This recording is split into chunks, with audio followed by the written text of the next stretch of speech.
모두가 궁금해하는 데이터의 모든 것을 알려드립니다. 데이터에 미쳐있는 사람들과 함께하는 데이터 이야기, 데이터홀릭 지금 시작합니다. 와우. 네, 멤버 소개 들어보겠습니다. 박 박사님. 네, 자동화 생각에 뇌가 기계로 바뀐 박 박사입니다. 반갑습니다. 반갑습니다. 네, 저는 데이터 분석으로 밥 먹고 사는 김 팀장입니다. 반갑습니다. 반갑습니다. 네, 저희 공지 말씀 드리겠습니다. 데이터홀릭은 유튜브, 팟빵, 애플 팟캐스트에서 들으실 수 있습니다. 네, 그리고 그 외에도 저희가 모르는 다양한 팟캐스트 플랫폼에 많이 올라와 있습니다. 데이터홀릭은 여러분의 후원으로 만들고 있습니다. 우선 정기 후원 해주고 계신 분들이 계세요. 카카오뱅크 계좌로 정기 후원 해주시는 귀동량님, 그리고 웃누나 이칠님 계시고요. 또 팟빵으로 정기 후원 해주시는 날아가는 오르크사님 계십니다. 네, 감사합니다. 여러분의 후원, 구독과 좋아요가 많은 힘이 되고 있습니다. 감사합니다. 저희 계좌는 어디서 보실 수 있냐면 그 팟빵하고 유튜브 공지사항, 그 다음에 채널 정보에 가보시면은 저희가 후원 계좌를 올려놨어요. 여기서 확인해 주시면 됩니다. 여러분이 후원해 주시는 이 비용은 저희 녹음비, 편집비, 그리고 기획과 운영할 때 마시는 커피 값으로 소중하게 사용하고 있습니다. 네, 방송을 들어주시는 모든 분들께 감사드립니다. 감사합니다.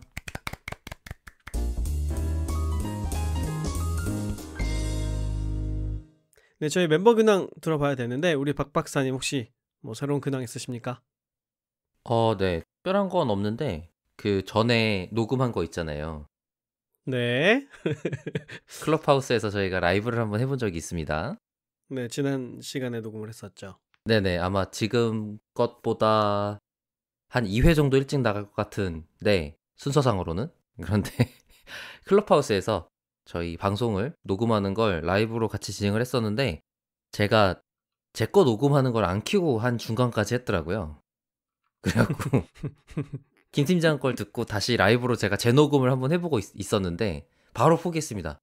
와, 김 팀장이 뭐라고 하는데 제가 뭐라고 한 걸 갖고 말하는지 도저히 모르겠는 거예요. 그래갖고 이게 무슨 말이냐면 저희가 이제 녹음을 할 때 각자가 녹음 파일을 따로 만들거든요. 그러니까 박 박사 녹음본, 김 팀장 녹음본 이렇게 다 따로따로 있는데 이거를 이렇게 연결을 시켜야 되는데 그 녹음 시작 시점이 다르면은 연결을 하기가 너무 어려운 거죠. 소리만 듣고 한 사람 얘기만 나오기 때문에. 그것도 그렇고 내용상으로도 이해가 안 가는 거야. 네가 한 건데요? 아니, 지금 봐봐요. 네가 안 간대요라고 했잖아요. 근데 그것만 들린다니까? 그럼 앞에 내가 내용상으로도 이해가 안 가는 거야라는 말을 어떻게 상상해요? 아, 무슨 말에 뒤어 나오는지를 알 수가 없다 이런 얘기군요. 네, 그리고 중간에 추임새도 있지, 뭐 하고 있지. 그러니까 뭐 추임새 탁탁탁 하다가 아니 그게 뭐라고 이렇게 얘기하면 제가 뭐라고 했는지 도저히 모르겠더라고요. 그래서 어떻게 하기로 했습니까? 제가 그냥 맘대로 녹음을 하고 김 팀장 말을 잘라서 찔러 넣기로 했습니다. 지금 편집의 마법을 부리겠다는 거예요 지금? 어쩔 수 없어요 이건. 거기에 뭐 있냐면 뭐 클럽하우스에 막 손 들어서 몇 명 있으신지 알려주세요. 막 뭐 저희 데이터를 들으시는 분 많이 계시네 이런 거 있는데 하나도 모르겠어. 네, 제가 그거 편집하기 쉽지 않을 건데 괜찮겠냐고 얘기했었는데 뭐 자초한 일이니까 네가 알아서 하세요. 아니요. 그러니까 녹음이 됐으면 문제가 없었을 텐데 녹음이 안 됐어갖고 문제인 거죠. 할 수 없어요. 제가 어떻게든 해보겠습니다. 제가 김 팀장한테 앞에만 좀 다시 해보자라고 말을 했는데 과감하게 거절을 하는 것처럼 느낌적인 느낌으로 제가 들었기 때문에 혼자 한번 삽질을 해보는 걸로.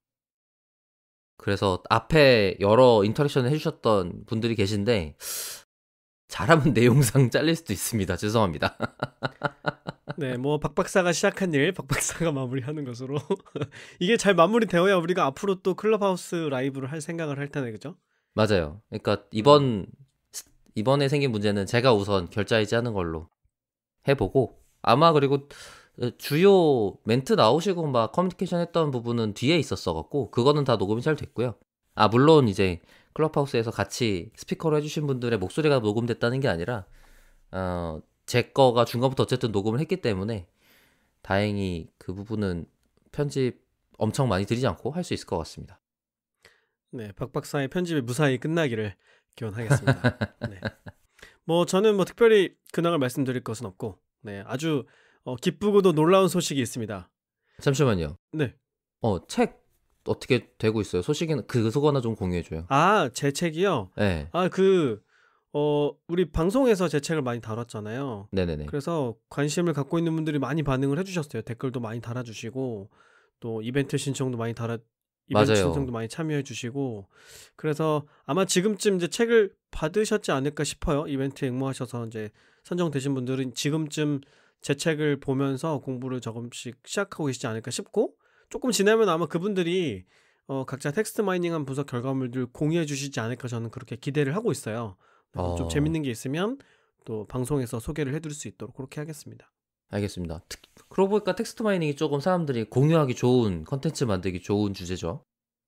그쵸. 좀 웹에 있는 공개된 데이터로 분석을 해볼 수도 있고 왜 우리가 자신이 분석한 결과물을 남들한테 이렇게 보여주는 게 쉽지가 않잖아요. 맞아요. 공개된 데이터가 아니라고 하면 그거 자체를 공유하는 게 되게 어렵고 또 조직 내부의 데이터라고 하면 또 그 사례가 밖으로 나가는 것 자체가 금지되어 있을 수 있으니까 근데 이제 상대적으로 텍스트 마이닝은 그런 면에서 웹에 있는 텍스트를 많이 이용하다 보니까 이제 그런 게 좀 수월한 편이죠. 다른 분석 방법론에 비해서. 좋습니다. 네. 그래서 그때 그 조과장이 그 이적 가사 가지고 분석해서 결과물 공유해 주셨잖아요. 맞아요, 누가 맞아요. 이제 그것에 좀 인상을 받으셨는지 제 책의 독자분께서 그 목사님 설교문을 가지고 텍스트 마이닝을 하셨더라고요. 그래서 어, 목사님 설교문이 그게 그 텍스트 데이터가 있었나 봐요. 500 몇 편이 되던데 아니, 그걸로 목사님 설교문이요? 네, 그거를 아마도 뭐 워든 한글 파일로 보유를 하고 계셨던지 아니면 입수를 하신 것 같아요. 그래서 그거 어, 가지고 주로 이제 목사님은 설교할 때 어떤 단어를 사용하는가. 그다음에 예배도 왜 뭐 여러 종류의 예배가 있잖아요. 평일에 하는 예배가 있고 뭐 주말에 하는 예배가 있고 여러 종류가 있으니까 그걸 또 TF-IDF를 구해갖고 비교를 한 거예요. 어떤 단어를 좀 다르게 쓰는가 이런 걸 살펴보신 거죠.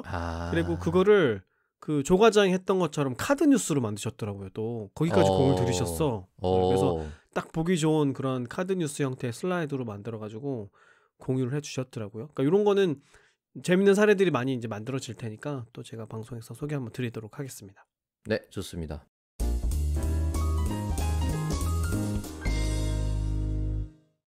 오늘 아주 놀랍고도 기쁜 소식을 저희가 전해드릴 일이 있습니다. 네, 아마 와우. 저희 방송을 들어주신 분들은 잘 알고 계시고 또 방송을 듣지 않으신 분들 중에서 아는 분들은 아마 더 많을 거라고 생각이 되는데 네, 페이스북에 오하이오의 낚시꾼 페이지를 운영하고 계시는 네, 박준성님께서 저희 멤버로 참여해 주시기로 했습니다. 일단 와우. 박수 한번 칠까요?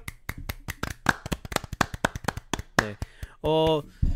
스스로 이제 닉네임도 정하시고 소개 멘트도 만들어 주셨어요. 네, 소개를 한번 들어보도록 하겠습니다. 소개해 주시죠. 네, 머신러닝과 AI 시대의 통계를 외치다 오하이오 낚시꾼 피셔 박입니다. 안녕하세요. 안녕하세요. 반갑습니다. 네, 피셔박. 네, 피셔박. 우선은 네, 본명은 이제 박준성님이시고요. 낚시꾼으로 열심히 활동하고 계신데 왜 닉네임을 피셔박으로 지었나? 이것도 재밌는 얘기가 될 것 같은데 간단하게 설명해 주시겠어요? 왜 피셔박입니까? 아, 오하이오 낚시꾼이니까요. 일단 처음에는 그냥 낚시꾼이라고 닉네임을 지울까 하다가 다른 김 팀장님하고 박 박사님이 다 이제 성을 쓰시니까 저도 뭔가 성을 써야 될 것 같은데 그래서 처음에는 박피셔라고 할까도 생각을 했고 뭐 피박 네 이런 것도 생각하고 피박. 그러다가 네. 네, 피밸류, 뭐 피셔 이런 거 다 통칭하는 그런 의미에서 피박으로 할까 하다가 그냥 피박은 어감이 좀 그래서 그냥 피셔박으로 하기로 했습니다. 네, 피박은 좀 그렇죠. 그것도 네, 그렇고 이제 미국에 계시다 이런 거 여기서 티내는 거죠. 그렇죠. 아, 네. 피셔박. 그죠? 박피셔가 네. 어색하다는 것 자체가 뭐 줄리앙 강 같은 느낌인 거죠. 낙박 이런 낙방. 좀 이상하죠? 네, 아니 처음에 낚시꾼님이라고 할까 하다가 맞죠? 그게 맞아요.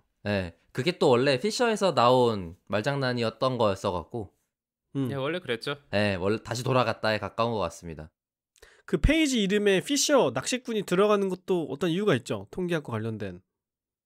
네, 처음에는 페이지를 만들 때 제 페이스북 친구들하고 저하고 좀 농담 따먹기처럼 좀 서로 놀리듯이 뭐 오하이오의 피셔가 어쩌고 저쩌고 제가 먼저 꺼낸 말은 아니고 사실 제 페이스북 친구들이 먼저 꺼낸 말인데 제가 좀 장난스럽게 페이스북 페이지 이름도 그렇게 만들었어요. 그런데 제가 피셔를 참칭하기는 너무 피셔가 대단한 분이기 때문에 그렇게는 참아 못하고 조금 비틀어서 낚시꾼이라고 한 거죠.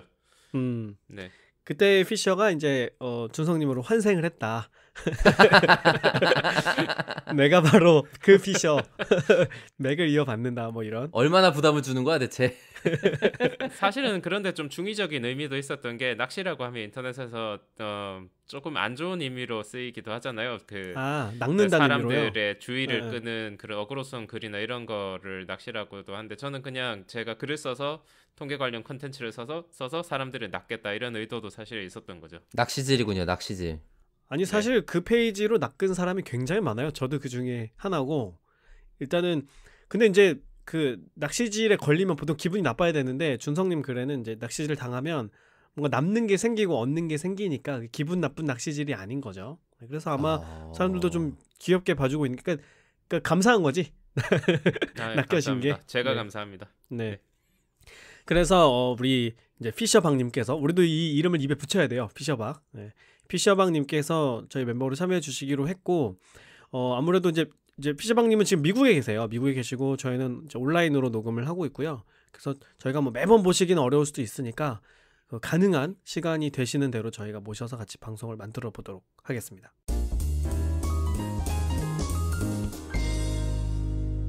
네, 자 그래서 오늘은 피셔박님께서 에피소드를 준비해 주셨습니다. 네, 피셔박님의 본격 첫 번째 에피소드가 되겠네요. 최근에 피셔박님께서 이제 회사에 계시면서 데이터 분석가를 선발하는 일을 하셨다고 해요. 그래서 그 과정에서 그러니까 본인이 면접을 보러 이제 피면접자가 되는 게 아니라 면접을 직접 진행도 하시고 또 이력서도 보시고 이런 일들을 하신 거죠. 그래서 그 과정에서 어떤 경험들을 하셨는지 또 어떤 생각들을 하시게 되었는지 이런 걸 공유해 주시기로 했습니다. 네, 말씀 부탁드리겠습니다. 일단 저희 회사 데이터 분석가 모집에 대해서 이야기를 할 건데 제가 디테일을 다 공개할 수는 없어요. 뭐 아시겠지만 회사 이야기이기 때문에 그래서 어느 정도 제가 오픈할 수 있는 아주 일반적인 그런 선에서만 이야기를 할 수 있을 것 같은데요. 이 공고가 올라온 지는 좀 됐어요. 데이터 분석가를 선발하기 위한 공고가 올라온 지는 좀 됐고 저희 팀은 지금 굉장히 작은 팀이고 인원은 총 3명밖에 없어요. 하지만 지금 계속 사람을 뽑고 뭐 데이터 분석가도 뽑고 데이터 엔지니어도 뽑고 이러면서 팀을 이제 확장을 하려고 하고 있는데 일단 어떤 직군을 뽑고 있는지부터 조금 말씀을 드리면은 국내에서는 어떤지 모르겠는데 미국에서는 데이터 애널리스트라는 직군과 데이터 사이언티스트라는 직군 간의 경계가 비교적 명확한 편이에요. 사람들이 그 차이를 일반적으로 인식을 하고 있어요. 네, 보통 그 모집 공고도 보면 요구되는 기술 스펙도 다르고 뭐 어떤 일을 하게 된다 이런 거에 대한 기술도 사실 많이 달라요. 이 두 직군은 뭐 그렇지 않은 경우도 있지만 어떤 차이가 있어요? 데이터 애널리스트는 기본적으로 이거는 언제나 그렇다는 건 아닌데요. 데이터 핸들링 뭐 SQL이라든지 물론 데이터 사이언티스트도 잘 해야 되지만 데이터 애널리스트는 특히 이쪽을 굉장히 잘 해야 됩니다. SQL이라든지 뭐 데이터베이스하고 인터랙션에서 데이터를 정제 추출하는 그런 SQL 쿼리는 그냥 단순히 뭐 조인, 필터링 뭐 이런 것들 기본적인 것들 넘어서 굉장히 복잡한 쿼리도 잘 짜면 좋고요. 아무래도 그리고 뭐 파이썬이나 뭐 R 같은 언어 스크립팅 언어를 하나 다룰 수 있어야 되는데 물론 파이썬을 요즘은 조금 더 많이 활용하고 있는 추세이기는 해요. 여기서는 분석가들도 네네 그렇죠. 분석가가 SQL만 할 줄 알면은 그건 좀 곤란하고요. 아무튼 네, 파이썬에서는 보통 데이터 핸들링을 하는 도구가 팬다스죠. 그래서 팬다스하고 그 다음에 시각화 도구인 매트플롯립이라는 패키지가 있는데 이거 두 개 뭐 플러스 뭐 이것저것 뭐 여러 가지인데 일단 제일 핵심적인 스킬은 이런 것들이라고 보시면 돼요. 그게 데이터 분석가들한테 요구되는 것들? 네. 그러니까 데이터 분석가들이 이런 툴을 써야 되는 거는 이제 일단 데이터를 집계하고 그냥 그 모델링 하기 전까지의 그런 모든 가공 및 그 시각화라든지 비즈니스 인사이트를 도출하는 일이라든지 이런 것까지를 보통 음. 여기서는 데이터 애널리스트가 하는 일이라고 생각을 하고요. 그러니까 전 처리하고 표 만들고 그래프 만들고 보고서 만들고 뭐 이런 일이 되겠네요. 네. 그게 분석가들의 주 업무고 그러면 데이터 사이언티스트는 이런 일이 아닌 다른 일을 한다는 얘기가 되겠네요. 데이터 사이언티스트도 필요하면 그런 일을 당연히 할 수 있어야 됩니다. 그런데 거기에 얹어가지고 이제 데이터 사이언티스트는 모델링이라든지 기계학습이라든지 이런 그 모델 빌딩부터 시작해서 구축, 뭐 디플로이먼트 이런 것까지 다 이제 할 수 있는 그런 사람을 보통 데이터 사이언티스트라고 하죠. 그래서 데이터 애널리스트는 학력 기준으로 봤을 때 박사 미만인 사람들이 대부분이에요. 그런데 사이언티스트 경우는 석사하고 박사가 한 반반 정도 전반적으로 봤을 때 그 정도라고 제가 알고 있어요. 반반이나 돼요? 오, 박사가 굉장히 많네요. 오. 박사가 굉장히 많은 거예요? 이제 학계가 요즘 계속 어렵고 요즘 제가 이야기를 들으니까 학계가 갈수록 어려워지는 게 제가 오늘 신문에서 본 어떤 기사를 보니까 어떤 이것도 오하이오 주 어떤 대학 이야기인데 네, 오하이오 주가 많이 등장하네요. 아무튼 테니어 제도를 폐지했다고 하더라고요, 공식적으로. 헐, 칼바람이 부는 건가요? 네. 네, 종신 보장이 이제 점점 안 되는 시대가 되고 있어요. 사실 와. 한국 같은 경우는 그 산하 그 출산율 저하 때문에 또 더 위기를 느낀다고 생각할 수 있는데 미국은 그런 문제도 사실은 별로 없어요. 집집마다 거의 2명 가까이 낳고 3명의 집도 매우 흔합니다. 그런데도 불구하고 칼바람이 분다는 거죠. 그거는 왜 그럴까요? 아니 인구 감소뿐만 아니라 지금 교육 패러다임이나 시스템에 대한 변경에 가깝지 않을까요? 거기다가 지금 테뉴어라는 게 그동안 많이 뭐라 그러면 좋을까? 과거와는 좀 다른 변화 속도를 오히려 따라가지 못하는 사람에 가까운 사람들의 가능성이 높아 보이거든요. 예, 물론 그런 패단도 있기는 있죠. 아무튼 뭐 그것도 있고 대학에서 이제 구조조정이 계속되고 있는데 이제 교수라는 직업이 연구, 교육, 뭐 행정 이런 걸 하는 사람을 넘어서서 요즘은 좀 작은 사업가 모델이라고 생각하시면 더 정확할 거예요. 그래서 교수가 어떤 사람이냐면은 학교에서 이제 학교에 소속돼 있다는 타이틀을 일단 빌려요. 그리고 그걸 가지고 정부에서 연구비를 따요. 펀딩을 가져오는 거지. 영업까지 하는구나. 그렇죠. 그래서 교수의 가장 큰 소임은 물론 뭐 앞에서 말한 것도 있지만 요즘은 이제 그랜트 뭐라고 이야기하는 연구비 따는 게 굉장히 중요한 업무가 됐습니다. 그래서 그걸 위해서 대학원생을 고용을 하고 아무튼 자기의 작은 사업체를 굴리는 거에 점점 가까워지고 있다는 거죠. 옛날하고는 좀 달라졌네요. 교수에 대한 인상도 달라지겠네요. 그렇죠. 이걸 이제 뒤집어서 말하면 연구비를 못 따는 교수는 대학에서 이제 입지가 점점 줄어든다는 거죠. 그래서 더 이상 옛날 같은 매력이 없어지는 건가요? 대학에서? 그래서 기업으로 그렇게 간다, 박사들이? 예, 뭐 그런 것도 있고 데이터 사이언티스트라는 이 신생 직업이 워낙 기존의 이제 학계 일자리에 비하면은 뭐 임금 수준도 높고 뭐 워크라이프 밸런스도 훌륭하다 보니까 굉장히 유인이 높은 건 사실이죠. 그래서 박사들이 엄청 쏟아져 나오고 있고 전공 불문 그냥 밀려 들어온다고 보시면 될 것 같아요. 네. 그러니까 박사들이 대학에서 외부로 많이 나가고 있고 그 중에 매력적인 직업이 데이터 사이언티스트이기 때문에 글로 몰려가는 중이다. 이렇게 해석을 하시는 거군요. 네네. 박사들이 보통 하는 일에 가장 가까운 게 또 제가 봤을 땐 데이터 과학자기도 하고요. 뭐 연구라든지. 그렇죠. 네. 리서치랑 가까우니까. 네. 그러면은 핵심적인 차이는 모델링에 있다고 보면 되겠네요. 분석가와 데이터 사이언티스트의 주요 차이는 모델링이 중심에 있느냐 아니냐 이 차이인가요? 데이터 사이언티스트라고 해도 사실 모델링이 업무에서 주를 차지하지는 못해요. 이건 아마 두 분도 아실 거라고 생각해요. 그런데 이제 일단 어디서 많이 들어본 듯한 표현이지만 원천 기술을 가지고 있느냐. 요게 이제 중요한 차이라고 저는 개인적으로 생각합니다. 실제로 모집 공고를 봐도 그런 점이 보통 차이로 많이 띄워지고 실제로 저희가 이번에 채용 프로세스를 할 때도 통계 모델링이나 머신러닝 지식이 있느냐는 전혀 보지는 않았어요. 사실. 그러면 뭘 보게 돼요? 네. 그래서 이제 구체적인 그 모집 절차 이야기로 조금 이제 자연스럽게 들어가면은 제가 그걸 일반적으로 소개를 해드릴게요. 이제 네. 처음에는 공고를 당연히 이제 링크드인이라든지 뭐 미국에는 링크드인이라든지 뭐 인디드라는 웹사이트도 있고 그 외에 또 여러 가지 이제 그 구인 웹사이트가 있어요. 사람들이 구인 구직을 하는 웹사이트 뭐 한국으로 치면 뭐 어떤 웹사이트가죠? 한국에는? 우리 유명한 거 뭐 있나요, 박박사? 알바모는 아니죠? 알바몬 아니고 사람인 뭐 이런 거 있나? 잡코리아? 아, 잡코리아? 네, 잡코리아. 예, 예. 음.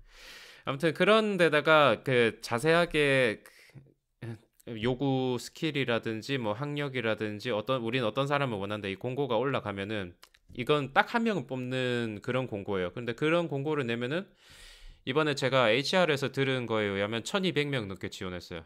뭐라고요? 한 명 뽑는데요? 네, 한 명 뽑는. 와. 아무튼 네, 그렇게 이제 공고를 내고 리크루터들이 이력서를 받고 이제 그걸 스크리닝을 해야 되는데 뭐 구체적으로 어떻게 하는지 다 말씀드릴 수는 없지만 사람이 일일이 하기에는 상당히 힘든 작업이에요. 1200개나 되는 이력서를 다 읽어볼 수도 없고 그리고 이 직군 하나만 가지고 이제 일하는 게 아니란 말이죠. HR에서는. 그 사람들은 소프트웨어 엔지니어도 뽑아야 되고 뭐 다양한 직군을 뽑아야 되기 때문에 아무튼 뭐 그분들의 어떤 방식이 있어서 이 이력서 중에서 적합하다고 생각하는 걸 추립니다. 추리고 이제 저희는 또 스타트업이기 때문에 그 실제로 엔지니어들이 HR 과정에 관여를 많이 해요, 사실은. 다른 데서는 좀 적을 거라고 생각해요. 뭐 대기업 구글이나 페이스북 같은 데서는 좀 적을 것 같지만 어쨌든 그래서 저희가 테이크홈 테스트를 만들어서 그 중에서 적합해 보이는 사람한테는 그 다음에 이제 그 다음 절차가 테이크홈 테스트를 보내는 거예요. 그러니까 뭐 데이터셋을 주고 뭐 이런 1번, 2번, 3번 뭐 이런 걸 저런 걸 해서 뭐 저희 같은 경우는 사용하는 게 파이썬과 주피터 노트북인데 이걸로 이제 그냥 시간을 그리고 제한을 줘요. 30분 안에 제출해라. 시간을 많이 주지 않는데 문제도 그렇게 쉽진 않아요, 사실. 그래서 그걸 끝까지 다 완료하는 지원자는 정말 손에 꼽을 정도예요. 제가 그 1200명은 아니지만 수백 명의 테이크홈 테스트를 채점을 해봤는데 그 중에서 그 주어진 태스크를 30분 안에 다 수행한 사람은 5손가락 안에 들어요. 그 정도예요. 수백 명 중에 5명. 네. 그런 사람들은 당연히 돋보일 수밖에 없죠. 아무튼 그걸 하고 이제 그걸 제출을 받는데 이게 굉장히 웃긴 게 지원자들 중에 30분 안에 제출하는 사람은 저희가 30분을 주는데 극히 드물고요. 보통 1시간 정도 소요를 하고 저희도 약간의 그 뭐랄까 여유는 조금 주는 게 뭐 메일이 왔다 갔다 하는 거 뭐 실행 과정에서 어려움을 겪은 거 이런 것까지 저희가 감안을 하기 때문에 30분에서 그렇게 뭐 하드컷 하진 않아요. 뭐 약간의 여유는 있어요. 근데 뭐 어떤 사람은 2시간 막 3시간씩 걸리는 사람도 있고 저희가 보통은 주피터 노트북으로 제출하라고 하는데 어떤 사람은 그냥 점 파이로 제출하기도 해요. 그냥 실행을 그런 거는 보통 이제 탈락이죠, 그냥. 네가 실행해 보세요 이런 거군요. 네, 그렇죠. 어떤 사람들은 그런 거 말고 HTML로 보내는 사람도 있고요. 결과물로? 그냥 결과만 띡 보내는 사람도 있어요. 코드 없이요? 네네. 그냥 뭐 그 문제를 주피터 노트북으로 코드로 풀라는 거잖아요. 저희의 의도는. 그렇죠. 그런데 그 결과를 답을 그냥 메일에다가 1번 뭐 2번 뭐 이렇게 적어서 보내는 거예요. 그럴 수도 있겠다. 아무튼 기상천외한 답변들이 다 있습니다. 그런데 이제 제가 아까 깜빡 잊고 말씀을 못 드렸는데 그 지원자들의 학력이나 이력서를 보면 굉장히 화려해요, 사실은. 그러니까 그 30분 내 못 푼 분들도 화려하다는 말씀이세요? 네, 지원자들의 한 80% 정도는 마스터 학위가 있어요. 석사 학위가 있어요. 지원자의 80%요? 네, 저희가 이력서 스크리닝을 해보면은 80%는 좀 많은 걸지도 모르겠어요. 70에 적어 최소 60% 이상 제가 느끼기로는 한 70% 플러스 마이너스 10 정도 돼요. 그래서 그분들이 가지고 있는 학위는 보통 뭐 비즈니스 애널리틱스 석사나 뭐 요즘 우후죽순으로 생기고 있는 데이터 사이언스 석사나 아니면 기존의 그런 전통적인 스템 필드라고 불리는 그러니까 자연과학이나 공학 같은 분야를 전공한 사람들이 많이 지원을 하고 네 그리고 보통 이력서를 굉장히 화려하게 써요. 그리고 그 아카데믹 프로젝트 뭐 내가 학교에 있을 때 프로젝트 이런저런 걸 했고 뭐 그 지원자들 중에는 당연히 경력이 있는 사람들도 있죠. 경력이 굉장히 긴 사람들도 있는데 하나같이 하는 이야기가 나는 뭐 어떤 회사에서 이런 프로젝트를 해서 어떤 지표를 몇 퍼센트 뭐 개선했다 이런 것들을 굉장히 많이 써요. 사실 이력서만 보면은 하나하나 다 뽑고 싶어요. 그러니까 나는 경력이 꽤 있다 이런 얘기들이 많이 들어 있다는 거예요. 그러니까 경력이 꽤 있다를 넘어서 나는 실제로 매우 구체적으로 이런 그 성과를 거두었다까지 어필을 하는 거예요. 근데 그 시험은 통과를 못 한다라는 건가요? 매우 놀라운 일이죠. 그런데 놀랍게도 아. 현실입니다, 이게. 그러면은 뭐 어떻게 봐야 되는 거지? 사실은 좀 과장되지 않을까 생각하기도 해요. 저희가 음. 뭐 검증할 수 있는 수단은 없지만 그래서 사실 이력서만 보지 않고 테이크홈 테스트도 하고 저희가 테크니컬 인터뷰를 하는 이유도 거기에 있어요. 사실 테이크홈 테스트도 마음만 먹으면 실력자한테 대신 해달라고 할 수도 있잖아요. 그렇죠. 옆에서 뭐 해주면 되지. 예. 네, 정말 나쁜 마음을 먹은 사람들 경우에. 그래서 저희가 그 테이크홈 테스트 뒤에 라이브 코딩 테스트도 해요. 뭐 이거는 국내에서도 많이들 하시니까 이미 익숙하시리라 생각을 하는데 아무튼 테이크홈 테스트를 받아보면 그 중에 정말 괜찮게 한 사람들은 거의 없고 한 90% 이상은 리젝트가 나갑니다. 채점을 보면. 그러니까 대부분이 석사 이상급으로 된 지원자들인데 네. 그 중에 대다수는 그 숙제 못해서 탈락된다는 말씀이신 거잖아요. 숙제를 못하는 것에 그것뿐만이 아니고요. 숙제를 못하는 그런 정도를 봐도 기본을 숙지를 못했다는 느낌이 드는 답안이 절대 다수를 차지해요, 사실은. 그러니까 못한 정도가 아니라 기본도 안 돼 있다가 다수다. 네, 이 사람은 데이터 사이언티스트나 애널리스트로 일하기에는 준비가 전혀 안 돼 있다는 인상을 주는 답안이 굉장히 많습니다. 예를 들면 어떤 걸 보고 그런 인상을 받으세요? 아니 잠깐만. 근데 그럴 거면 과제 테스트를 먼저 내야 되는 거 아니에요? 이력서 전에? 왜냐면 이력서를 보고 필터한 사람들 중에 과제 수행 능력이 그 정도밖에 안 되면 반대로 우선 우선 다 줘봐야 된다고 생각했지만 말씀하신 것처럼 일일이 수동 테스트 채점해야 되는 입장에서는 쉽지 않을 수 있겠네요. 그렇지. 일단 1차로 걸리긴 해야지 너무 많아가지고. 아니 그러니까 그렇죠. 반대로 그냥 서류에서 떨어졌는데 이걸 더 잘한 사람이 너무 당연히 있을 것 같다는 느낌이 팍팍 드는데?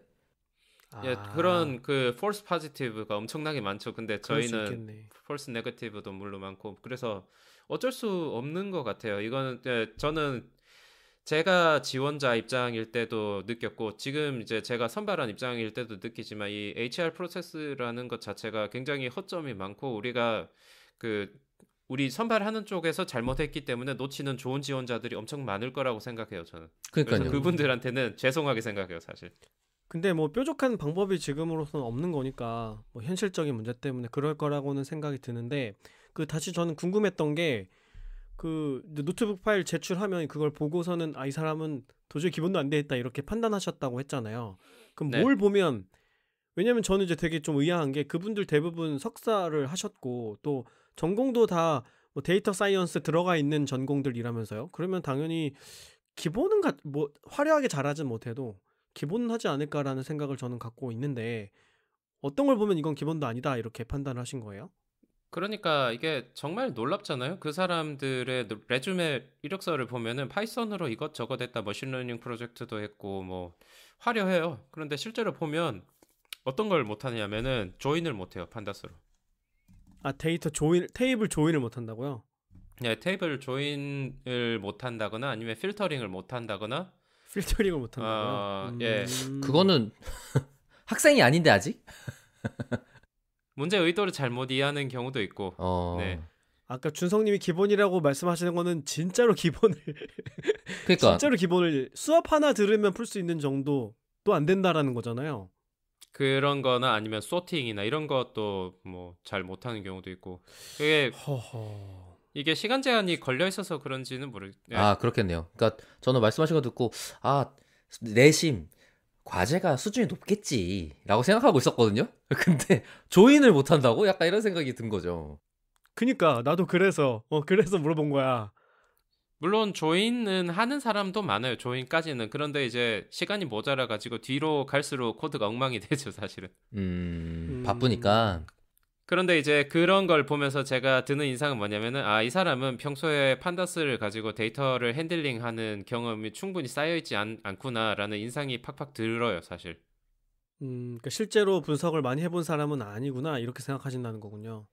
그게 숙련이 돼 있고 그러니까 어느 정도 이런 상황에서는 이런 커맨드를 써야 되고 뭐 저런 함수를 써야 되고 뭐 옵션은 뭘 줘야 되고 이런 거를 그 물론 가끔은 뭐 구글링이나 검색 엔진의 도움을 받을 수 있고 실제로 우리들이 다 그렇게 일하기는 하잖아요. 아무도 명령어를 100% 옵션 이런 걸 다 집어넣고 일하는 사람 없을 거라고 생각해요.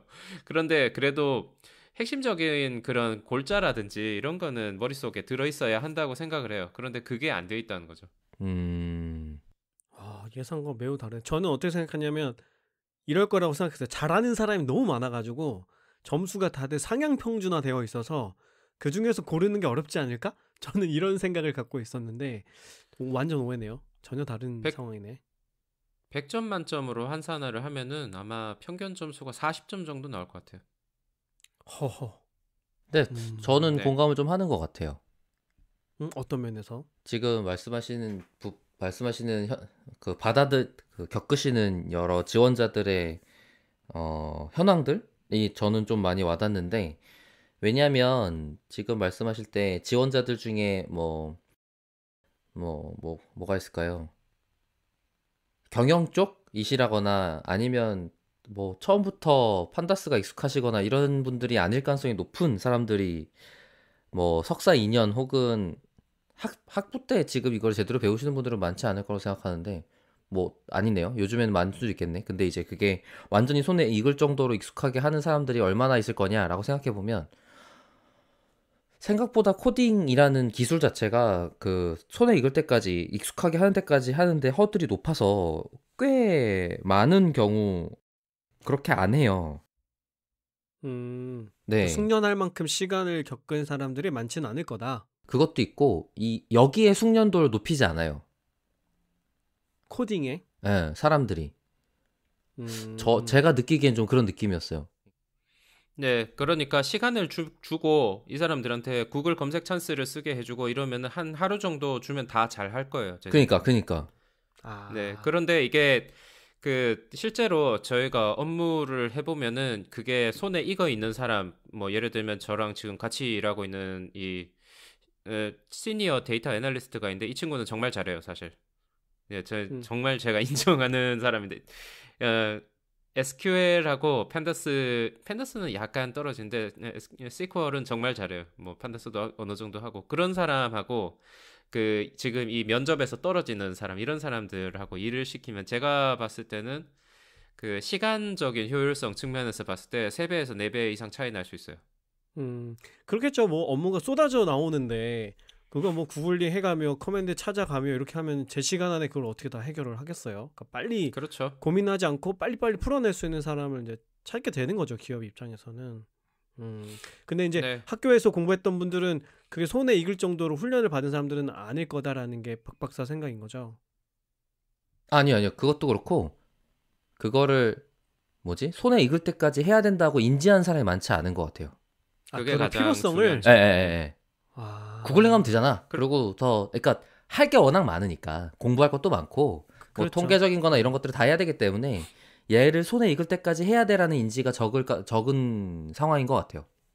저도 하긴 뭐 일하던 사람들은 아니니까. 그죠. 그러니까 저 같은 경우도 사실 SQL이나 판다스나 디플라이알 혹은 아니면 데이터 프레임, 데이터 테이블 요거 중에 하나 정도는 완전히 손에 익어서, 그러니까 데이터를 이리저리 돌려보는 걸 해보잖아요. EDA를 할 텐데 그게 직접 수도 없이 했으면 손에 자연스럽게 익거든요. 어떻게든지. 근데 겨우 과제 프로젝트 하나 하는 정도에서 끝나면 손에 안 익어요. 그렇죠. 숙련의 문제니까.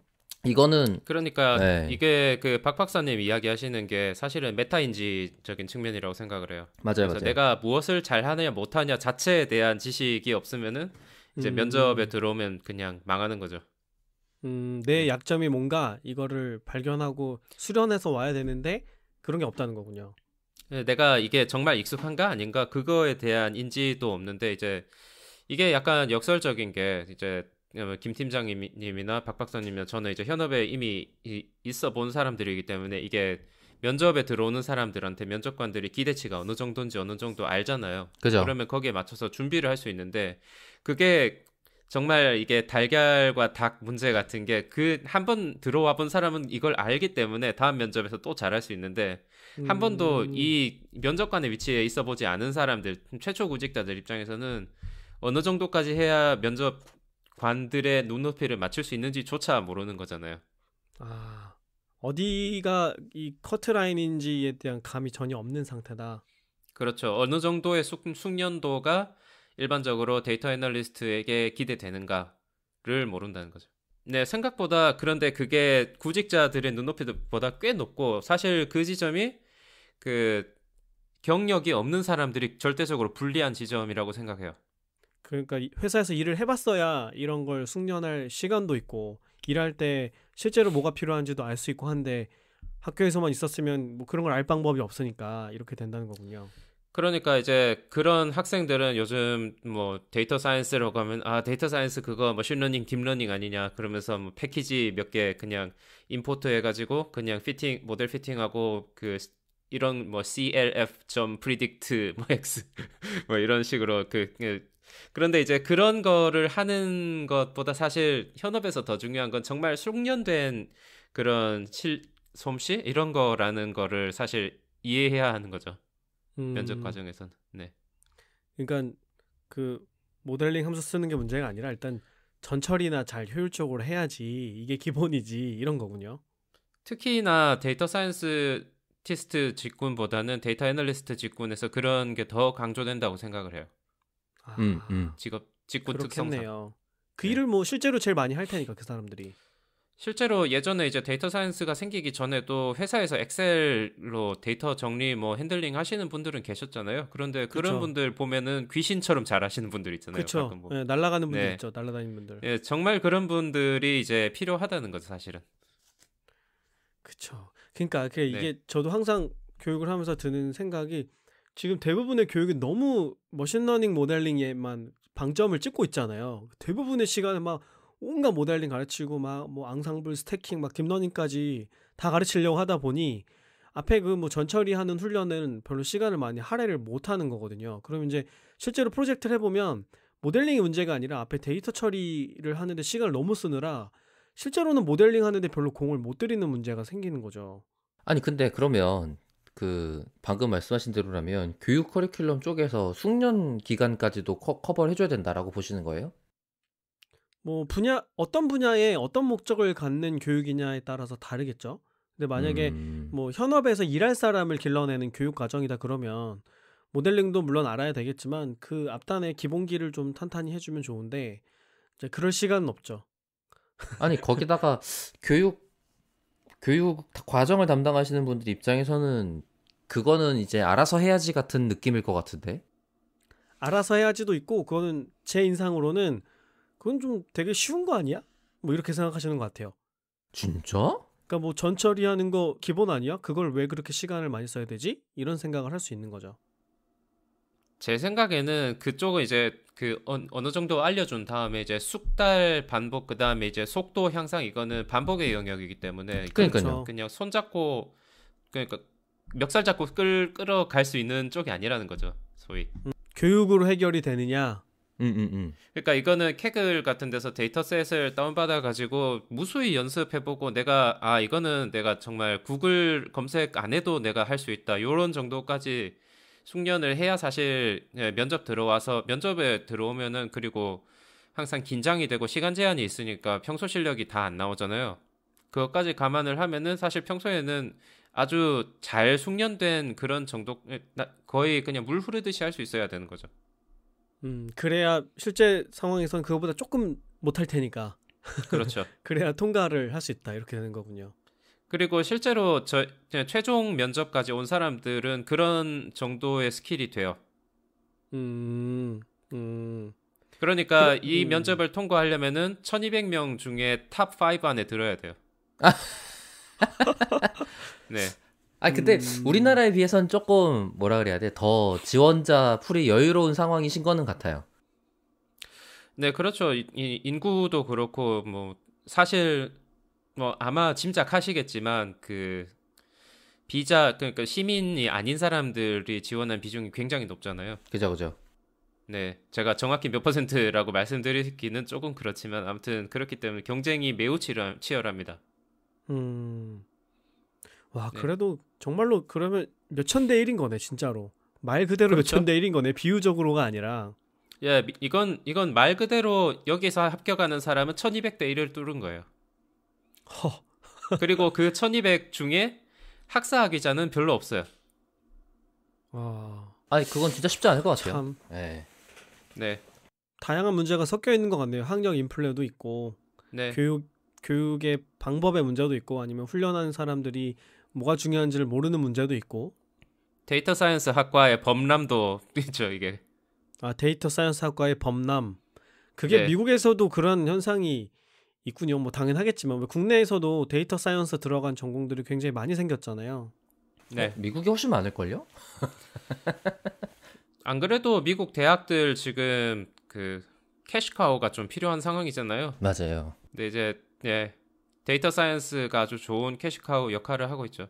이것만큼 우리나라도 마찬가지인 상황이죠. 대학들이 되게 힘든 상황이니까 인구도 줄고 있고 그 요즘에는 대학이 필수적이지 않다고 생각하는 사람들도 점점 늘어나고 있기도 하고 또 뭐 공부할 방법이 대학만 있는 것도 아니잖아요. 요즘에는 그러다 보니까 이런 핫해 보이는 전공들을 만들려고 하기도 하겠죠. 막 좀 급하게 그러다 보니 좀 이렇게 양산되는 이런 문제가 네. 그런 것도 있겠네요.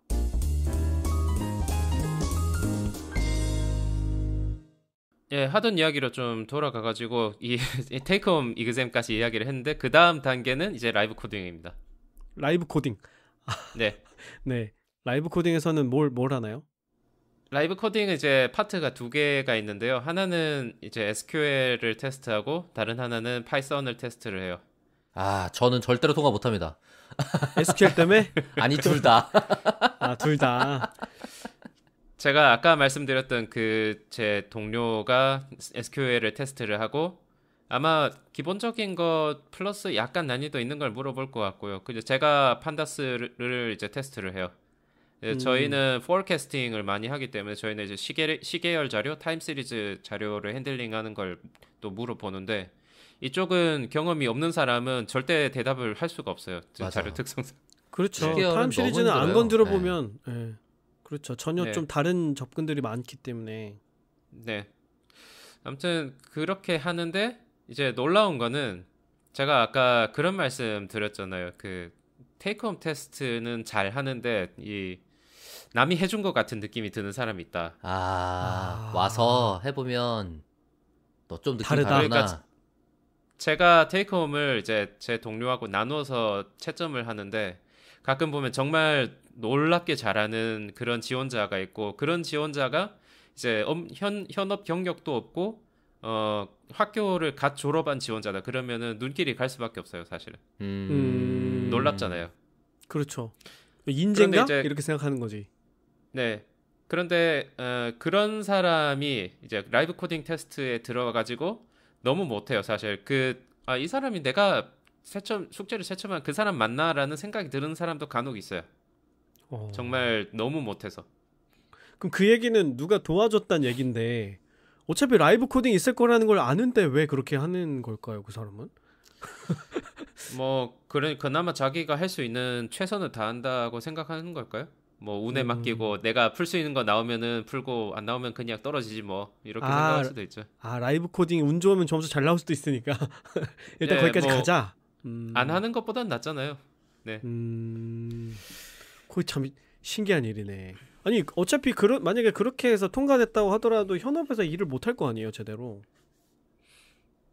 그건 이제 뽑고 나면 이제 그 다음부터는 사실 미국이 한국보다 노동시장이 굉장히 유연하기는 하잖아요.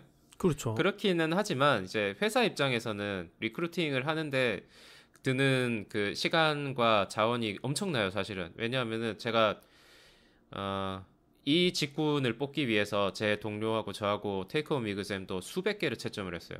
그리고 뭐 인터뷰 들어가면은 지원자랑 제가 30분 보내고 제 동료도 30분 보내고 뭐 다른 임원진 면접도 해야 되니까 사실 그 시간을 돈으로 환산하면 어마어마해요, 사실은. 한 명 그렇죠. 뽑기 위해서 들인 노력이. 그 시간에 다른 일을 했으면 그죠. 그래서 한 명을 자르면 그만큼 리크루팅에 들어가는 자원을 또 투자해야 된다는 의미도 돼요. 한 명 한 명 뽑고 유지하는 게 매우 소중한 일인 거군요. 네, 그리고 이제 한 번 뽑으면 사실 쉽게 자르기가 힘들어요. 그 사람이 정말 이상하지 않는 한. 우리가 갖고 오는 그 실리콘밸리 인상은 다음날 문자로 해고 통보오고 뭐 이런 걸로 알고 있는데 그렇지만은 않은가 보네요. 제가 철저하게 기업의 입장에서 그냥 기업의 자기 이익만 갖고 판단한다고 하더라도 이제 이건 여기부터는 순전히 제 추측의 영역이지만 그렇게 쉽게 자르지는 못할 것 같아요. 그래서 일단 들어가자 전략. 뭐 그리고 이제 일단 들어가면 이력서에 뭔가 쓸 게 생기잖아요. 한 줄도. 그러네요. 네. 나올 때 나오더라도 한 줄 추가하고 나오는 거니까 뭐 손해는 없는 거네요. 아니 거기다가 생각을 좀 해보면 네. 거기 계신 분들은 우리나라 같은 노동시장을 겪어보지 않고 잘 자르는 게 기본값에서 살고 계시기 때문에 어떻게든 들어가고 보자라는 생각을 그냥 똑같이 할 것 같은데? 잘리는 거야 뭐 있을 수 있는 일이지 이렇게 대수롭지 않게 생각을 하고 일단 들어가자. 네, 그건 사실 이 1200대 1이라는 경쟁률이 흔한 이쪽에서는 이제 배부른 걱정일 수도 있죠. 내가 들어가서 일을 못하면 어쩌나 이건. 그러니까 어떻게든 들어가야 되는 게 먼저지 않나 싶은데요. 예. 그거 걱정할 일이 아닌 거군요 지금은. 네, 그래서 그렇게 해서 몇 명 선발하는 중에 측에서도, 몇 명 정도가 기술 면접에 통과해요? 지금까지는 그 1200명 중에 제가 기술 면접에서 이만하면 됐다 싶은 면접 지원자는 5명 정도였어요. 5명 안팎이었어요. 기술 면접을 통과한 사람이 5명.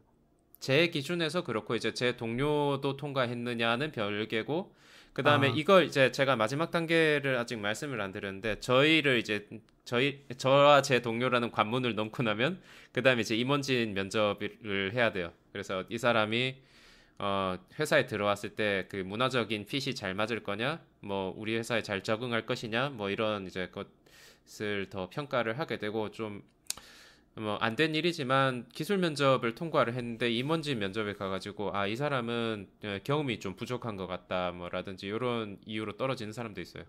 아니 이런 스크린을 통과해서 올라가는데 경험이 부족한 것 같다고 떨어진다고요?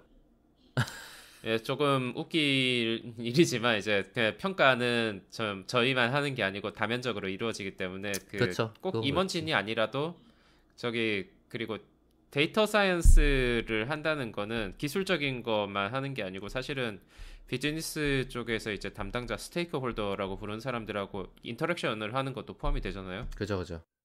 커뮤니케이션을 잘할 사람이냐?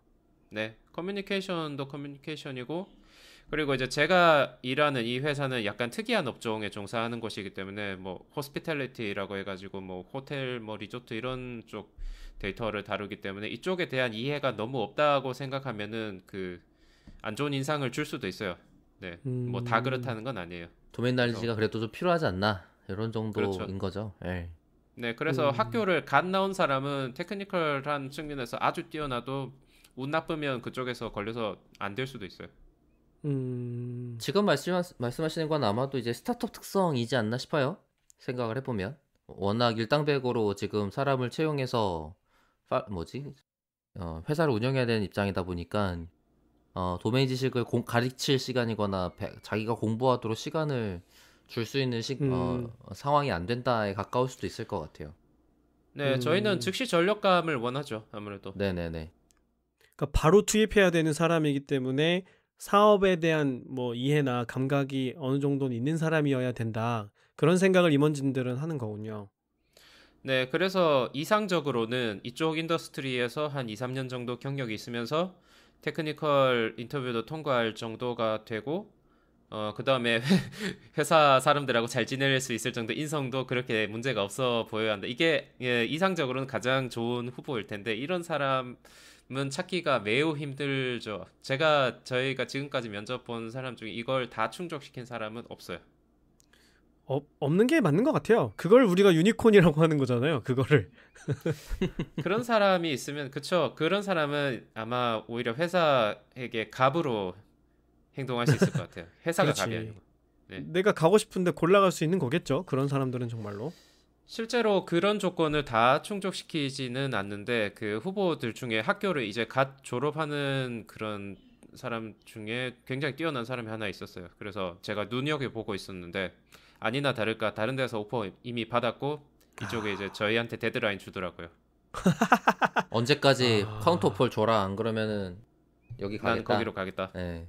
그리고 이제 한마디 잊지 말고 덧붙여야 되는 게 있죠. 하지만 너희가 오퍼를 주면 난 너희에게 가겠다.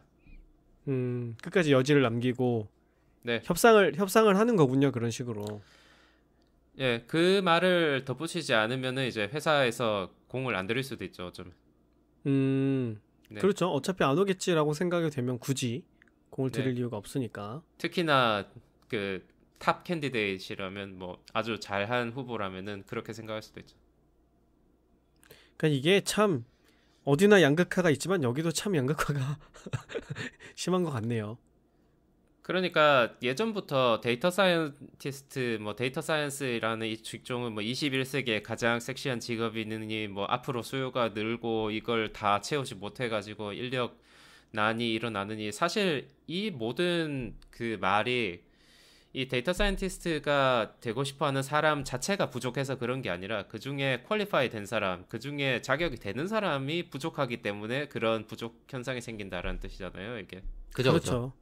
아주 잘하는 사람이 부족하다 이런 얘기지. 뭐 고만고만하게 하는 사람이야 어디에든 있는 거니까.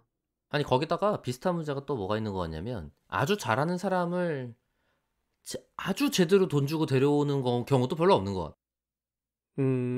잘 그러니까 찾아서. 예, 예. 우리나라에서도 사람들이 왜 그 신입들 말고 그런 뭐지? 중고 신입들을 찾는다고 막 얘기하잖아요. 근데 저는 그게 중고 신입을 찾는 게 아니고 경력자를 신입 가격에 쓰고 싶다인 것 같아요. 그렇지. 예, 쓰는 사람 입장에서는 그런 거지. 근데 이제 채용 당하려고 구직을 하는 사람 입장에서는 왜 신입을 뽑는데 JD가 이렇게 나왔냐, 잡 디스크립션이 이렇게 나왔냐라고 왜 중고 같은 신입을 찾는 거냐라고 생각하겠지만 현실은 제가 볼 때 현실은 채용하는 쪽 사람들이 그러니까 구인을 하는 사람이 경력직을 찾고 싶은데 할 줄 아는 사람을 찾고 싶은데 돈은 안 되니까 JD는 써놓고 신입이라고 쓰는 거지 않나 라는 생각을 하는 거죠. 그 사실은 기업 입장에서는 너 오란 얘기는 아니에요 이런 거지. 그죠. 아니 거기다가 그 진짜 잘하는 사람이 나 좋은데요? 했을 때는 제대로 돈 쓰지 못해요. 또 반대로 우리나라에서 개발자든 뭐 이런 데이터 사이언스 하시는 분들이든 정말 잘하시는 분들을 제대로 돈을 주고 채용을 하는 케이스도 많지 않거든요. 그렇게 되는 케이스가 이제 네이버나 이제 뭐 게임사들 이런 데서 몇몇 정도가 개발자 역량으로서 제대로 대접받고 있는 몇 분이 계시고 제가 알기로는 그리고 뭐 데이터 사이언스 쪽은 그렇게 받으시는 분은 제가 알기로는 거의 없고 그렇게 받는 것처럼 보이는 사람들이 이제 해외에서 박사나 교수하고 있다가 임원으로 오시는 분들 같은 느낌이지 않나 싶어요. 이런 실무 레벨에서 아니면 실제로 핸즈온 하시는 분들 레벨에서 데이터 사이언티스트를 제대로 대접을 해드리면서 우리나라에서 채용해서 일을 시키는 케이스는 거의 없지 않나. 뭐 잘하시는 분들 당연히 많지만. 네. 네, 이번에 저희 회사 지원하신 분들 중에도 이 포지션 이름은 그냥 데이터 애널리스트고 사실 엔트리 레벨이거든요. 그러니까 원칙상으로는 경력이 없는 사람도 지원할 수 있어요. 물론 경력이 있는 사람들이 조금 더 유리한 면접 환경이기는 물론 하지만 원칙은 제한이 없는데 이번에 이력서를 보면은 데이터 애널리스트가 아닌 데이터 사이언티스트라다가 애널리스트로 지원하시는 분들도 있고 시니어 레벨인데도 시니어 데이터 애널리스트다가 이 엔트리 레벨로 어떻게 보면 일종의 강등인데 그냥 지원하시는 분들도 있어요. 자기가 시니어로 계속 지원해도 잘 안 되니까 이지 않나 싶은 생각도 드네요. 그 구직 시장이 어려우니까 눈높이를 낮춰서 이렇게라도 들어가려고 하는 사람들이 많이 있다는 거군요. 네, 잡마켓이 그렇게 호락호락한 상황은 확실히 아니긴 하죠. 네, 그런데 이제 그런 분들도 테스트를 해보면은 다 잘하시는 건 아니다라는 게 제 경험입니다. 그래도 아마 우리 청취자분들 중에서는 이제 입사 준비하시는 분들도 꽤 많거든요. 그러니까 우리가 희망적인 얘기를 좀 해드려야 되니까 아, 이제 마무리할 때가 그러면 이제 됐나요, 벌써? 네. 피셔방님이 보시기에 이런 이제 양쪽의 경험을 다 해보셨잖아요. 피면접자도 돼보고 그렇죠. 면접관도 돼보고 제출도 해보시고 이 과정을 이제 경험을 해보셨으니까 해줄 수 있는 조언이 있을 것 같아요. 내가 만약에 지금 신입을 준비하는 사람이라고 하면 나라면 이렇게 준비하겠다. 이런 팁을 좀 말씀해 주시면 좋을 것 같은데 어떤 게 있을까요? 네, 그 희망적인 이야기를 사실 그 제가 안 한 것 같지만 사실은 한 건데요. 이게 왜 아, 그러냐면은 그래요? 제가 아까 말한 그 탑 캔디데이트라는 사람도 무경력자고 제가 실제로 아, 본 그 탑 5 정도 드는 사람 중에 경력이 많은 사람이 한 명인가밖에 없어요. 나머지는 경력이 별로 없는데도 굉장히 잘했어요. 음, 그래서 어느 정도는 이제 똑똑한 사람은 이런 말이 있잖아요. 낭중지추라는 말이 있잖아요. 그 송곳은 주머니 안에 넣어둬도 뚫고 나온다. 그래서 똑똑하고 재능이 있고 노력하시는 분들은 경력 유무에 상관없이 아마도 면접 들어가면 적절한 환경에서 분명히 눈에 띌 것이다. 이게 제 생각이고. 그리고 이제 제가 면접 하시는 분들께 드리고 싶은 말씀은 제가 아까도 계속 말했지만 그냥 안다로 만족하지 마시고 숙련되고 손에 익어서 내가 구글링 하지 않고 책을 보지 않아도 이것저것 그냥 뭐 조인해라, 뭐 소팅해라, 필터링해라 그러면 그냥 할 수 있도록 그렇게까지 음, 숙달되도록 준비를 해두시는 게 좋을 것 같다. SQL과 뭐 파이썬, 판다스든 뭐 타이디버스든 간에 말이죠. 그 정도면은 아마 어디를 가든 또 보이실 거라고 생각해요. 네. 그러니까 학력이고 경력이고 숙련자 못 따라간다. 이렇게 되는 거군요.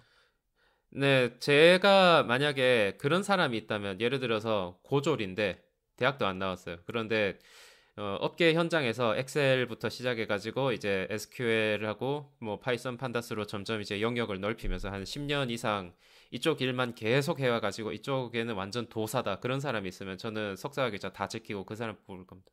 아, 하기는 같이 일하는 사람 입장에서는 그 사람이 제일 필요한 사람이겠죠. 바로 일 주면 바로 결과물 가져다 줄 사람인데, 그죠?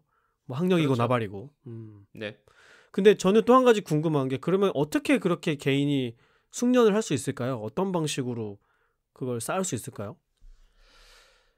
사실 아까도 또 말씀드렸는데 이게 닭이냐 달걀이냐 문제가 또 있는데요. 회사에 들어오면 회사 데이터는 이게 실전 데이터고 보통 회사 데이터가 크기 때문에 이게 그 자체로서 실습 도구이기도 해요, 사실은. 그래서 회사에 들어오면 면접 준비를 사실 더 잘할 수 있는데 회사에 그러면 처음에 어떻게 들어가냐 이 문제가 있는 거죠. 그 근데 뭐 아니면 이제 인턴 제도나 이런 걸 이용하는 방법은 있겠네요, 그죠? 네, 인턴을 할 수 있는 기회가 있으면 가장 좋죠. 인턴을 할 수 있으면 무조건 하시라고 권해드리고 싶고, 그럴 기회가 없으신 분들도 캐글이나 뭐 이런 데 가면은 데이터셋들이 있으니까 그런 걸 가지고 충분히 연습해 보실 거를 권해요. 그래서 한두 번 해서, 아, 나는 이거 해봤지. 뭐 이거 뭐 어떤 명령을 쓰면 됐는지 나 안다. 뭐 구글링 하면 할 수 있지. 이 정도에서 만족하시지 말고 반복해서 숙달될 때까지 연습하시라고 말씀드리고 싶습니다.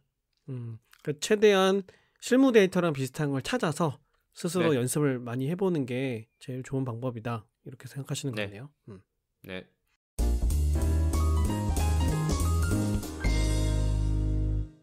자, 그러면 우리가 벌써 1시간이 녹음 시간이 다 되어가지고 네, 이제 마무리를 해야 될 것 같습니다. 일단 메모 소감을 한번 들어보죠. 네, 박 박사님 어떻게 들으셨어요?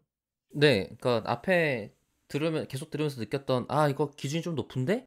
라는 거에 대한 느낌이, 테스트에선 아닌 것 같다라는 데서 한번 이제 뒤통수를 맞으면서 놀라기도 했고, 그리고 나머지 기간 동안 들으면서도, 말씀하셨다시피 이제 중고 같은 신입, 그러니까 엔트리라고 뽑으시긴 하지만, 그래도 전체적인 기대하시는 바가 높아지는 게 아닌가, 구조적으로 어쩔 수 없이.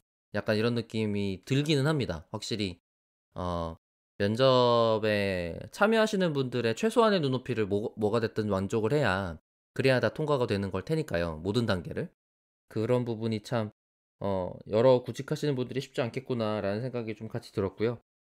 그리고 중간에도 한번 말씀드렸는데 스타트업이다 보니까 오히려 조금 허들을 높게 책정하고 계신 것 같다라는 인상이 저한테는 좀 있어서 들으시는 분들이 그 부분 참고하시면 좋겠다라는 생각을 하게 됩니다. 네, 동의합니다. 네네. 들으면서 계속 그러면 어떻게 저러면 어떻게라는 생각이 되게 많고 또 관련된 주도 할 얘기가 엄청 많지만 우선은 참도록 하겠습니다. 잘 참았어. 박박사 잘했어. 네. 다음에 한번 방송 토론하는 방송을 하나 만들어서 하시죠. 그러면 좋을 것 네. 같아요. 네. 저도 말씀을 드리면 저는 이제 우리 피자방님 얘기 들으면서 제가 생각했던 거랑 매우 달라서 실제는 좀 다르구나. 그리고 또 말씀해 주신 것처럼 이거는 직접 이런 선발 과정을 해보지 않으면 정말 모를 얘기구나. 이런 생각이 들었고 뭐 그런 면에서 이런 얘기를 우리가 그래도 피셔방님을 모셔서 들을 수 있다는 게 참 행운이라고 생각을 해요. 그러니까 그 희망도 있는 것 같아요. 말씀해 주신 대로 뭐 학력이나 이런 거에 뭐 경력이나 이런 거에 기죽지 말고 자기가 데이터를 잘 핸들링하는 진짜 실력을 쌓으면 분명히 기회가 있을 거다 이런 말씀해 주신 게 저는 또 희망이 된다고 생각을 했습니다. 오늘 또 처음으로 에피소드를 본격적으로 진행을 해주신 우리의 피셔방님께서는 어떻게 방송 진행하셨는지 또 소감 들어보겠습니다. 네, 제가 평소에 이 선발 과정에 대해서 조금씩 단편적인 이야기들만 하다가 이렇게 좀 하나로 엮어가지고 이야기를 하니까 저한테는 약간 카타르시스 같은 느낌이기도 했고요. 제가 면접 과정에서 느꼈던 답답함 같은 게 있었는데 네, 그걸 해결하는 좋은 계기가 됐던 것 같고 많이 답답하셨나 보네요. 네, 특히 제가 괜찮은 후보라고 생각했던 사람이 기술 면접 들어와가지고 이제 실망스러운 모습을 보여주면 굉장히 힘이 빠집니다. 그러네. 기대했는데 네. 되게 아쉬웠겠어요, 그죠? 네. 아무튼 그럼에도 불구하고 뭐 경력 유무와 상관없이 그 능력을 잘 10분 발휘해서 좋은 평가를 받는 후보들이 분명히 존재하고 그리고 이제 너무 팬시한 것만 하려고 들지 마시고 뭐 머신러닝, 딥러닝, 뭐 NLP 뭐 이런 것만 하려고 들지 마시고 일단 펀더멘털을 잘 다져놓는 게 굉장히 중요하다. 제가 가본 대부분의 데이터 사이언티스트 면접에서도 공통적으로 그랬어요. 팬시한 거 할 줄 아는 것보다는 그게 더 이제 실질적으로 기업 입장에서도 도움이 되고 굳이 면접 들어갈 때도 더 도움이 되는 거니까 그런 거를 단단히 다져 놓은 다음에 그다음에 이제 재밌는 거 팬시한 거를 해도 늦지 않다라고 말씀드리고 싶습니다. 그러니까 역시 돌아 기본이 중요하다 이렇게 되는 거네요. 그럼요. 네, 그리고 기본이 된 사람이 놀라울 정도로 드물다라는 말도 드리고 싶어요. 그게 그만큼 강조되는 것은 그게 어렵기 때문에 쉽지 않기 때문에 또 강조되는 면이 있겠네요. 네. 자, 그러면 방송 마무리하도록 하겠습니다. 데이터홀릭은 더 재미있는 컨텐츠를 가지고 다음 방송에서 다시 인사드리겠습니다. 감사합니다. 감사합니다.